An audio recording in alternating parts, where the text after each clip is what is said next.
حتى لو كانت مدنيات أمريكا الجنوبية ومدنيتا هارابا وموهنجدارو تتميز بطابعها الخاص مثل ما يزعم، إلا أن التفسير المعقول هو ذاك الذي يقول أن جذوتها خمدت حتى قبل تمكنها من تخطي طور المدينة التأسيسية الأولى على نمط أوروك. علينا التبيان أن أفريقيا وأوروبا عدا الإغريق الرومان بل وحتى أستراليا شهدت التحضر في مراحل الانتشار اللاحقة بأمد بعيد، وأن هذه الساحات بما فيها أمريكا تحضرت على أساس الرأسمالية، وأن الحضارة الإسلامية أدت دورها في تحضر هذه المناطق في تلك الفترة وما قبلها. سنتمكن من تقديم تعريف أو تفسير أصح بشأن المدنية الإغريقية الرومانية بعد هذا التمهيد المختزل. لا جدال في حقيقة كون الحضارة الإغريقية الرومانية تتميز بخصوصيتها التي تتقدم بمسافات شاسعة على المثال الميدي البراسي. أما الزعم بانبثاق هذه الخصوصية من ظروف شبه الجزيرة دون الأخذ بعين الحسبان المزايا والطبائع الأصلية والانتشار المترامي للمدنيتين المصرية والسومرية وللمدنيات اللاحقة لها من بابلية وأشورية وميتانية وحثية وأوراراتية وميدية وبرسية، فهو عماء تاريخي فادح وتزوير فظيع. فكل ما بحوزتنا من اختراعات وتصنيفات ذهنية وتطورات دينية وأخلاقية وفلسفية وفنية وسياسية واقتصادية وعلمية قد تحقق في مراحل ولادة وتطور وصراع تلك المدنيات الآنفة التي كانت قد ورثتها بنسبة لا يستهان بها من مراحل مؤسساتية المجتمع النيوليثي. كنا سعينا لسرد قصة ذلك سابقا دون التغاضي عن جهود الشرائح الحاكمة في اللجوء إلى النهب والسلب واللصوصية والتعمية والطمس والشرعنة على وجه الخصوص. يلوح أن حركة التنوير والتقدم العلمي في أوروبا بدت جاهلة بهذا الواقع أمدا طويلا، وعندما ضربت بجذورها في الأعماق مع النهضة الحاصلة في الثقافة اليونانية والرومانية راحت تصر على أن النسبة العظمى من المنجزات العلمية هي من اختراعها واكتشافها، لتتحمل بالتالي عبء المسؤولية عن التعريف الخاطئ للمدنية الإغريقية الرومانية. لن يعز على المرء اكتشاف منشأ أصول الثقافة اليونانية بنسبة كبرى حتى بمجرد مطالعة تاريخ هيرودوت، فجميع المستندات التاريخية التي بحوزتنا تشير إلى تغلغل الثقافة واللغة الهندو-أوروبية الآرية إلى شبه الجزيرة الإغريقية منذ أعوام 5000 قبل الميلاد، ثم عيشها للثورة النيوليثية بناء على ذلك. يتسم عدم غض الطرف عن منبع هذه الفترة بأهمية كبرى لأجل قراءة تاريخ التطورات بعين سليمة. من المعقول الافتراض بأن موجات الهجرة الجديدة حملت الاكتشافات الحضارية إلى شبه الجزيرة ابتداء من أعوام 1800 قبل الميلاد، لتنتقل إلى تأسيس أول مدينة ممثلة لنموذج أوروك في أعوام 1400 قبل الميلاد. وقد حظيت هذه المرحلة بالدعم والنماذج من 3 جهات مختلفة، حيث يلاحظ رجحان تأثير الحثيين الذين يوثقون هذه المنطقة باسم أهيافا، ومنذ أعوام 3000 قبل الميلاد يبدأ التبادل التجاري مع المنطقة عبر طروادة التي كانت تحتل مكانة مصيرية بالنسبة لشبه الجزيرة في تلك الفترة فيما بين أعوام 3000 قبل الميلاد و1200 قبل الميلاد. بالتالي كانت من أولى أهدافها التي طمعت في الاستحواذ عليها. لقد مدهم الحثيون بالوفير من العروض، سواء أيديولوجيا، الآلهة، الآداب، العلم، أو ماديا، الأشياء المعدنية والفخاريات والمنتوجات النسيجية للمتاجرة بها، ليؤدوا بذلك دورا بارزا في الانتقال بالإغريق إلى مستوى المدنية. أما الفينيقيون فيختصون بالملاحة البحرية ويعلمونهم الأبجدية الفينيقية ويشيدون المدن التجارية على غرار النموذج الشرق أوسطي. من المؤكد أنهم كانوا روادا في تصاعد الحضارة داخل شبه الجزيرة، هذا ويؤثر فيهم المصريون بشكل بارز، إن بشكل مباشر أم عن طريق الحضارة الميسونية المتطورة اعتمادا على مستوطناتهم، وهي الحضارة الخاصة الوحيدة التي أثرت فيها مصر.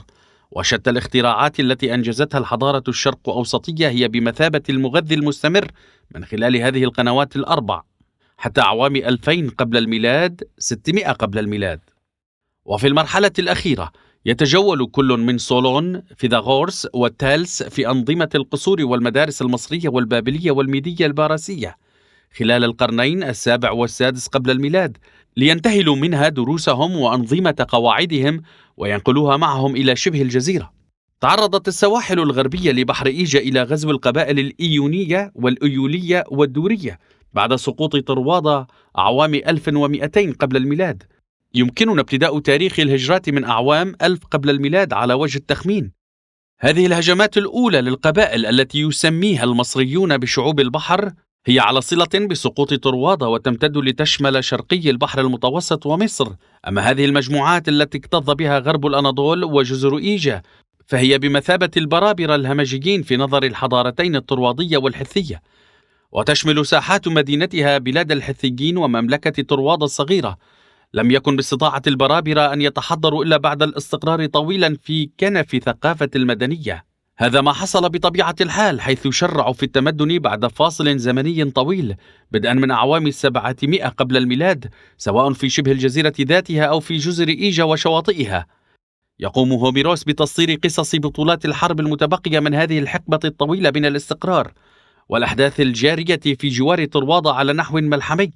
أما الأوديسا فتتألف من القصص التي تروي كيفية الاستقرار في الجزيرة، وكون مراكز التمدن في سواحل بحر إيجا حافلة بالأصالة لحد ما هو حقيقة واقعة. فميراث الثقافات الغنية والمتنوعة إلى أقصى الحدود وتربة أراضيهم الخصبة الصالحة لنمو النباتات ورعي الحيوانات بشكل خارق ساعدهم ومدهم بالقدرة الكافية على عكس هذه التركيبة الجديدة المنقطعة النظير على هوية هذه المدائن الحديثة العهد. هكذا يبدون مهاراتهم البارعة في إطراء التحول على العناصر الأيديولوجية والمادية للثقافة الشرق أوسطية وإطراء التحول عليها كليا، وفي استخلاص التركيبات الجديدة منها بإخضاعها لتغييرات جوهرية نسبية وشكلية بنسبة مهمة. بالمقدور القول أنهم قدموا مساهماتهم التاريخية الخاصة بهم إلى جانب استفادتهم من الاختراعات والاكتشافات الحاصلة في العصر النيوليثي في فترة ما بين أعوام 6000 قبل الميلاد و4000 قبل الميلاد، ومن مثيلاتها المنجزة في العهود السومرية والمصرية والحثية والأوراراتية والميدية البرسية، أي أنهم ينجزون الحملة الثقافية العظمى الثانية أو الثالثة. يتجسد الإشكال المهم هنا في تحديد موقع المركز بوصفه أحد أعظم حملات التنوير في التاريخ. فإذا أخذنا بعين الحسبان أن أول تكوين للمدينة لم يحقق الثبات في أعوام 1400 قبل الميلاد، وأن المرحلة اللاحقة لها بقيت في كنف الظلام، وأنه لم يبقى منها سوى بضعة مستوطنات تجارية فينيقية، فسنلاحظ أن شبه الجزيرة الإغريقية لم تحتضن أي مدنية حتى أعوام 700 قبل الميلاد، بل ثمة صراعات قبلية حينها بين القبائل، كما هناك بعض القبائل ذائعة الصيت كالآكائيين والتي قامت بشن هجمات متواصلة على مناطق مدنية بلاد الأناضول بصورة خاصة عن طريق بحر إيجا. من المؤكد أنهم كانوا في المرحلة البربرية، وأن من يرأسهم هو زعيم القبيلة أكثر من أن يكون ملكا، فالملك يستلزم وجود المدينة. كانت أثينا وقتئذ بعيدة عن أن تكون مركزا حضاريا في أعوام 600 قبل الميلاد رغم ازدهارها. كل الاحتمالات تدل على أن المدائن التي أسستها القبائل التي على سواحل بحر إيجا أدت دورا مركزيا أكثر رسوخا. فالأسماء الذائعة الصيت في حملة التنوير وفي مقدمتها هوميروس، الحكماء السبعة تاليس، هيروقليطس، بارامينيدس، ديموقريطس وفيثاغورس، جميعهم تنتمي إلى مدن السواحل الغربية لبحر إيجا. لقد تأسست سلسلة من المدن المتعاقبة في هذه البقعة. الأمر المهم هنا هو انحدار أغلب قصص ولادة الآلهة الشهيرة وفي صدارتها أبولو إلى هذه المناطق وجوارها، فالحضارة المادية فيها أكثر رقيا بالنسبة إلى شبه الجزيرة، فضلا عن أن أكثر المعابد ومراكز التكهن شهرة تقع في السواحل الغربية لبحر إيجا.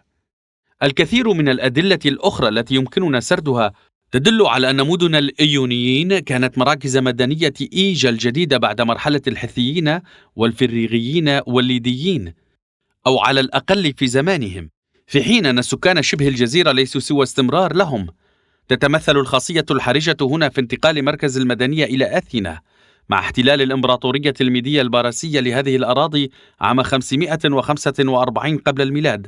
لذا بالإمكان تسمية أعوام 500 قبل الميلاد و400 قبل الميلاد بعصر أثينا العظيم، حيث تنتقل كافة آثار الحضارة الأيديولوجية والمادية الموجودة في مدن سواحل إيجا إلى أثينا، ويلوذ القسم الأعظم من المتنورين بها وبجنوب إيطاليا وبعض الجزر الأخرى لتتراجع مكانة المنطقة شيئا فشيئا في كنف النفوذ البرسي. لا شك أن المدنية البرسية أيضا هي الأعظم والأبهى في عهدها، إذ لا تكتفي بالاستقاء من المناطق الإغريقية، بل وتقدم لها إسهامات عديدة. لكن منطقة إيجا التي فقدت استقلالها ربما كانت تخسر أول وآخر فرصة لها في تشييد مدنية عظمى.